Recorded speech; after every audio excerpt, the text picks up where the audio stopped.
आज प्रधानमंत्री नरेंद्र मोदी ने उड़ीसा के चुनाव को लेकर भी एक बड़ा दावा किया। मोदी ने कहा उन्हें पूरा यकीन है कि उड़ीसा में इस बार बदलाव होगा।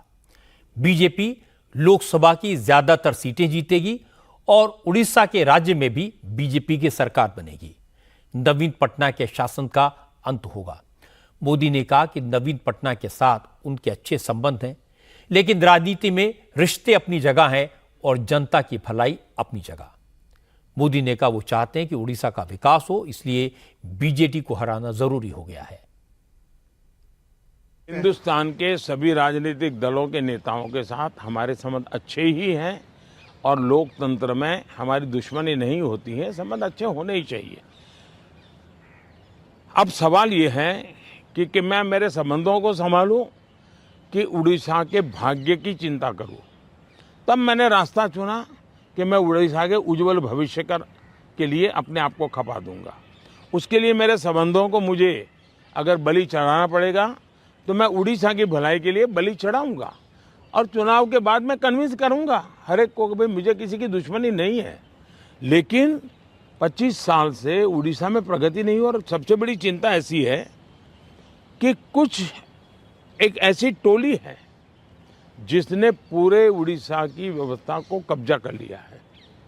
ऐसा लगता है पूरी व्यवस्था को बंधक बना दिया है और जब इतना बंधक बना दिया है तो बहुत स्वाभाविक है कि उड़ीसा अगर उस बंधनों से बाहर आएगा तो उड़ीसा खिलेगा।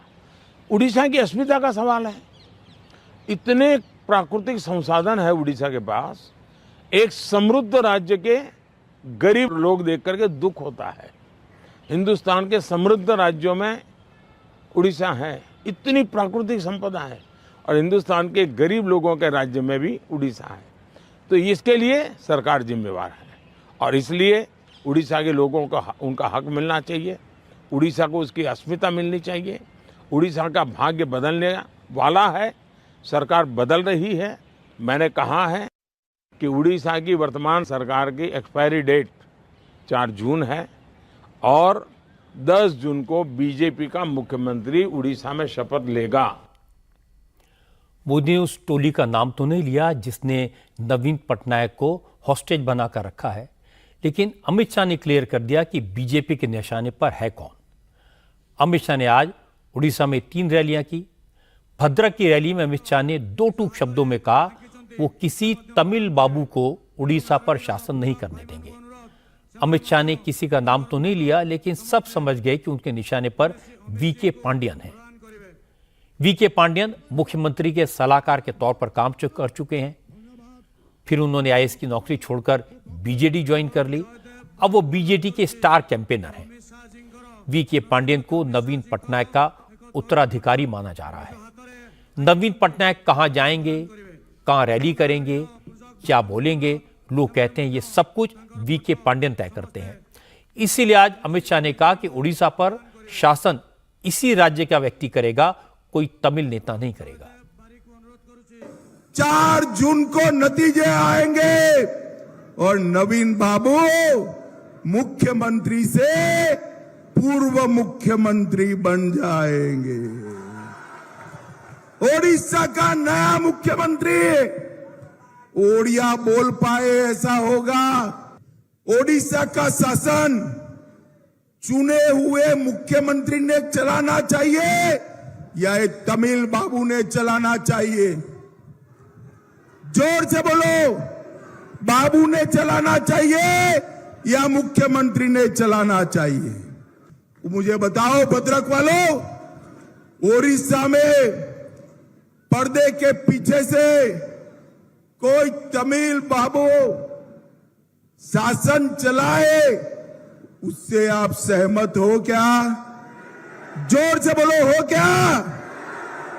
आप कमल के निशान पर बटन दबाओ, ये बाबुओं की जगह आपका जनसेवक यहां पर शासन करेगा। असल में वीके पांडियन का एक वीडियो आजकल उड़ीसा में बहुत चर्चा में है। ये वीडियो बीजू जनता दल की पब्लिक मीटिंग का है। मुख्यमंत्री नवीन पटनायक भाषण दे रहे हैं। माइक पकड़कर वीके पांडियन खड़े हैं। नवीन पटनायक का एक हाथ बुरी तरह हिलता हुआ दिखाई दे रहा है। कुछ ही सेकंड के बाद पांडियन नवीन बाबू का हाथ पकड़कर उसे डैश के अंदर की तरफ कर देते हैं ताकि इसे कोई देख ना पाए, किसी को नवीन पटनायक की हेल्थ का अंदाजा ना हो। इस वीडियो के आधार पर इल्जाम लगाया जा रहा है कि नवीन पटनायक की हेल्थ ठीक नहीं है और पांडियन ने नवीन बाबू को पूरी तरह अपने कब्जे में लिया हुआ है। असम के मुख्यमंत्री हिमंता बिस्वा शर्मा तो नवीन पटनायक और पांडियन के इसी वीडियो को दिखाकर सवाल उठा रहे हैं। हिमंता ने कहा हाईकोर्ट को इस बात की जांच करनी चाहिए, कहीं ऐसा न हो कि नवीन पटनायक को सामने रखकर सारे सरकारी फैसले वीके पांडियन कर रहे हैं। आप लोग मेरा साथ देखिए,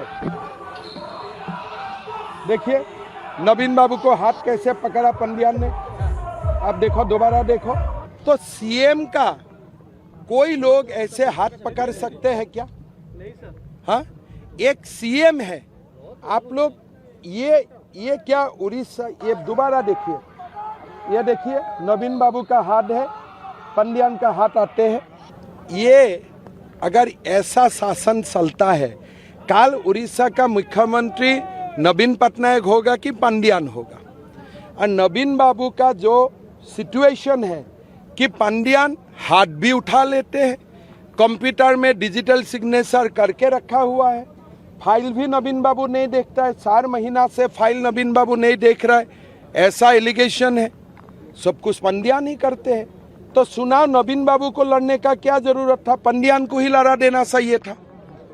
उड़ीसा का जो हालत है ठीक नहीं है। मैं तो हाई कोर्ट का चीफ जस्टिस को रिक्वेस्ट कर रहा हूं कि एक बार नवीन बाबू को बुला के देखिए कि वो खुद सीएम का काम कर रहा है कि पंडियन उनका नाम से डिजिटल सिग्नेचर से उड़ीसा को चला रहा है। जब ये वीडियो बड़ा चुनावी मुद्दा बन गया, हर जगह इसकी चर्चा होने लगी, तो नवीन पटनायक का 10 सेकंड का एक बयान सामने आया।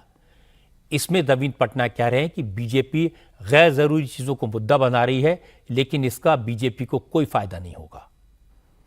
I believe the BJP, which is known to make non-issues into issues, are discussing my hands.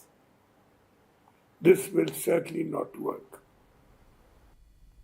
ये सारी बातें सही है कि नवीन पटनायक की तबीयत ठीक नहीं रहती, उनके हाथ कांपते हैं, वो उड़िया नहीं बोल पाते, लेकिन इसके बावजूद आज भी वो उड़ीसा के सबसे पॉपुलर लीडर है। उनके हाथ थामने वाले पांडियन से आज जब पूछा गया कि नवीन पटनायक तो भाषण भी नहीं दे पाते, चुनाव कैसे जीतेंगे, तो पांडियन ने कहा पिछले 5 चुनाव नवीन बाबू ने 1 लाइन का भाषण देकर जीते थे, इस बार तो वो 5-5 सेंटेंसेस बोल रहे हैं। जानकारों का कहना है कि विधानसभा चुनाव में इस बार नवीन बाबू की बीजेपी को चाहे मेजॉरिटी न मिले, लेकिन वो सबसे बड़ी पार्टी बनकर उभरेगी। लेकिन लोकसभा में मोदी को जबरदस्त फायदा होगा। उड़ीसा में भारतीय जनता पार्टी की सीटों का नंबर चौंकाने वाला हो सकता है।